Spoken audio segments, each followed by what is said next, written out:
Hello दोस्तों, कैसे हो आप। उम्मीद करते हैं आप अच्छे होंगे। दोस्तों, ये साइंस का सेट नंबर 3 है। जैसे कि सेट नंबर 2 मैं अपलोड कर चुका हूँ। क्वेश्चन स्टार्ट होता है। क्वेश्चन नंबर 1, 1 किलोवाट किसके बराबर है। दोस्तों मैं बताता हूँ, पावर बराबर होता है W/T। ये होता है कार्य, ये होता है समय, ये होता है शक्ति। पावर के लिए शक्ति तो हो जाता है कार्य का होता है जूल और समय का होता है सेकंड। ये होता है जूल प्रति सेकंड। ये हो जाता है। इसमें हमें देखना है 1 किलो वाट बराबर कितना होगा। किलो के लिए लिखेंगे 1000 और डब्लू के लिए लिखेंगे डब्लू बराबर होता है जूल प्रति सेकंड। जूल प्रति सेकंड तो ये हो जाएगा 1000 जूल प्रति सेकंड। 1000 जे और ऊपर ऐसे आएगी तो माइनस का बन जाएगा, तो जूल प्रति second 1000। Option number 1। Second question है 1 किलो वाट आवर बराबर क्या होगा। 1 किलो वाट आवर तो ये 1000 तो हो जाएगा, इसमें 1000 जूल प्रति सेकंड। 1000 किलोवाट के लिए लिख गया, कार्य के लिए लिख गया जूल प्रति सेकंड। और हावर को मिनट में चेंज करना है, 60 × 60 जूल प्रति सेकंड। तो ये हो जाएगा 36। 2 जीरो ये हो गए, 3 जीरो ये 5 10 की घात 5। इसमें इस तरीके का ऑप्शन दिया नहीं है तो पॉइंट लगा के 1.6 × 10⁻6 joule. Option number C. Question number 3, 5.5 kilowatt hour. 1 kilowatt hour, 1 kilowatt hour ये तो 5.5 किलो वाट आवर क्या, तो 5.5 1 किलो वाट आवर इतना पूरा कर लेते हैं। 5.5 × 3.6 ये हो जाएगा 19.8, क्योंकि 15 से ज़्यादा ही आ रहा है एक ऑप्शन में, केवल डी में। इसको कह रहा है निम्नलिखित में से किसमें कोई कार्य नहीं किया जाता है। कपिल अपने कंधे पर 10 किलोग्राम भार लेकर खड़ा है। सचिन 4 किलोमीटर चलता है। एक कुली किसी बस से किसी कार तक एक वजन ले जाता है। अरुण मैदान पर क्रिकेट खेलता है। Question number 4। देखो दोस्तों, जब कोई व्यक्ति, ऐसे मान लो ये व्यक्ति है, ऊपर वजन रखा हुआ है उसके, और ये विस्थापन S और F बल, जो बल लगता है नीचे के लिए F, अगर इन दोनों के बीच 90 डिग्री का कोण बनता है तो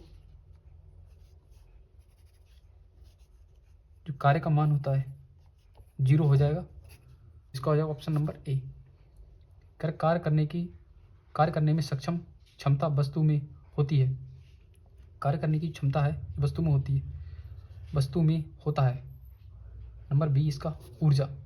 कार्य करने की दर को कहते हैं, कार्य करने की दर को कहते हैं शक्ति। क्या निम्नलिखित में से उल्लेखनीय गतिविधियों में किस स्थिति में पोटेंशियल एनर्जी को गतिज ऊर्जा में परिवर्तित किया जाता है। एक पटाखे का विस्फोट, एक टॉर्च को ऑन करना, एक टॉर्च को ऑफ करना, एक पेंडुलम को झूलना।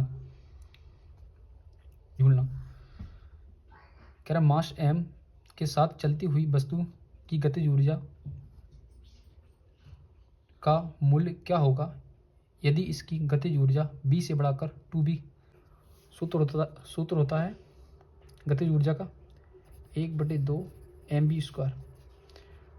तो m का मान, फिर चलते हुए मास m का मान क्या कर दिया जाए, b का बढ़ाकर 2b कर दिया जाए। 2b कर दिया जाए तो हो जाएगा 1/2 m हो जाएगा 4b²। 1/2 mv², 4 इधर हो जाएगा तो ये हो जाएगा 4 गुनी बी ऑप्शन। कह रहा 5 मीटर प्रति सेकंड की गति से आगे बढ़ रही द्रव्यमान m की एक वस्तु गतिज ऊर्जा गतिज ऊर्जा 25 जूल है। इसकी गति दोगुनी हो जाने पर इसकी गतिज ऊर्जा कितनी होगी। 1/2 mv² बराबर 1/2 कितना कर दिया जाए, m वस्तु की द्रव्यमान 5 मीटर प्रति सेकंड की गति से आगे बढ़ रही, तो m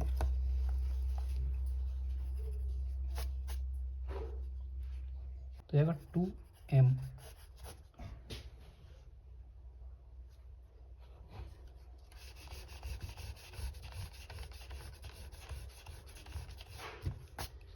दोबारा लगा देंगे 1/2 mv²।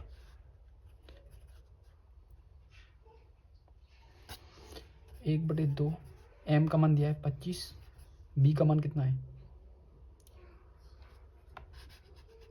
m का मान निकालिए, m का मान आ गया 2, m का मान आ गया 2 और b का मान आ गया, b का मान है 10। कह रहे इसकी गति दोगुनी कर दी जाए, 5 से 10 कर दिया जाए, 10 स्क्वायर हो जाएगा 1/2, 2 इंटू 2 इंटू 100, 2 से 2 कर गया 100 joule. Option A. Question number 10, विज्ञान में कौन सा नियम मिश्रण के गुणों का पालन नहीं करता। मिश्रण के घटक उनके गुणों के बरकरार रखते हैं।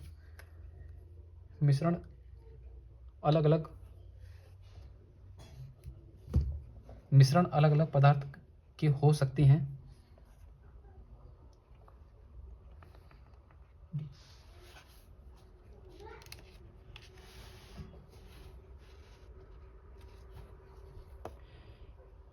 इसे भौतिक विधि से अलग किया जाता है। इसकी संरचना तय है।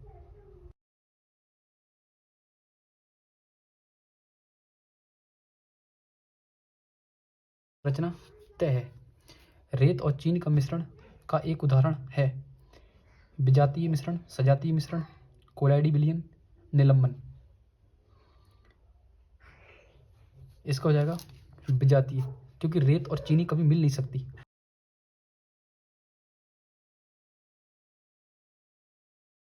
पर कार्बन डाइऑक्साइड के 1 मोल में होते हैं कार्बन डाइऑक्साइड के 22 ग्राम, कार्बन डाइऑक्साइड के 6 × 10⁻23 अणु, कार्बन डाइऑक्साइड के 6.022 10⁻23 अणु, कार्बन ऑक्साइड के 6.022 × 10⁻23 परमाणु।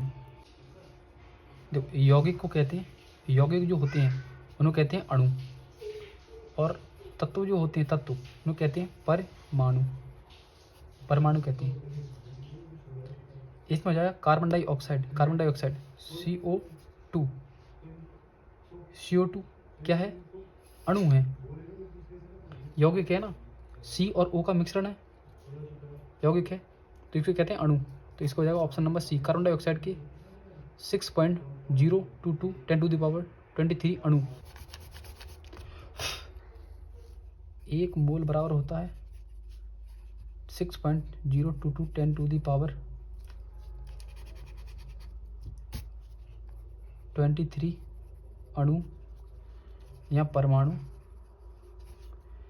तो कह रहा है 0.5 मतलब आधे में कितना हो जाएगा, 3.0 और 7 × 10⁻23।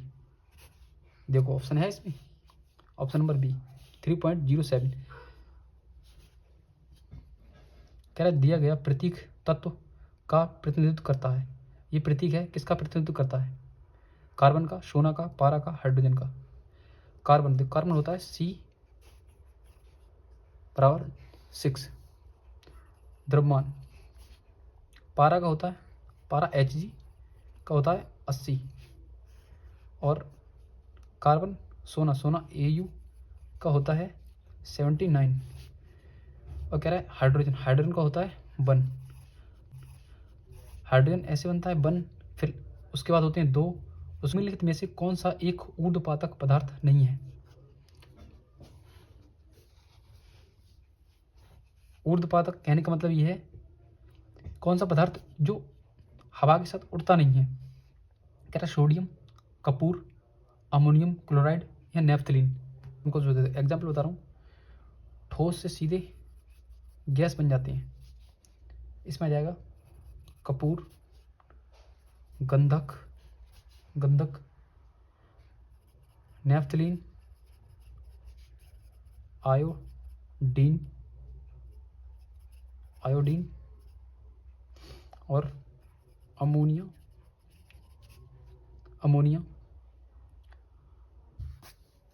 सोडियम। ये ऊर्ध्वपातक पदार्थ नहीं है। देखो कपूर लिखवाया इसमें एग्जाम्पल, ठोस से सीधी गैस में कपूर, गंधक, नेफ्थलीन, आयोडीन, अमोनिया, ये ठोस से सीधी गैस में बदल जाते हैं। सोडियम है जो कि ऊर्ध्वपातक पदार्थ नहीं है। करेक्ट। कार्बोहाइड्रेट, प्रोटीन और वसा का पूर्ण पाचन कहाँ पर होता है? कार्बो इसका होता है छोटी आंत में।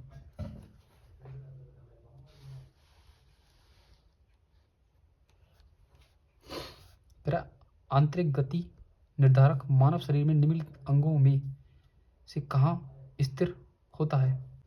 दिल में। कह रहा इम्प्लांटेशन किसकी प्रक्रिया है? माता के शरीर के अंदर एक बच्चे का विकास, एक गर्भाशय में लाइनिंग के युग्मक का जुड़ना, माता के रक्त प्लेसेंटा के माध्यम से पोषण, भ्रूण और उसकी पोषण में विकास, एक गर्भाशय में लाइनिंग के युग्मक का जुड़ना। कह रहा आघात वर्धनीयता सबसे अधिक है, सबसे अधिक, और फिर एजी, फिर सीयू और फिर एएल। और ये ऑप्शन में दिया हुआ है, ऐसे एयू दिया है तो एयू मारेंगे, और एयू नहीं दिया, एयू दिया है और ये भी दिया है प्लेटिनम, तो इसको मारेंगे प्लेटिनम को। Option number C. अगर सबसे ज़्यादा तन्यता, आघात वर्धनीयता प्लेटिनम की होती है।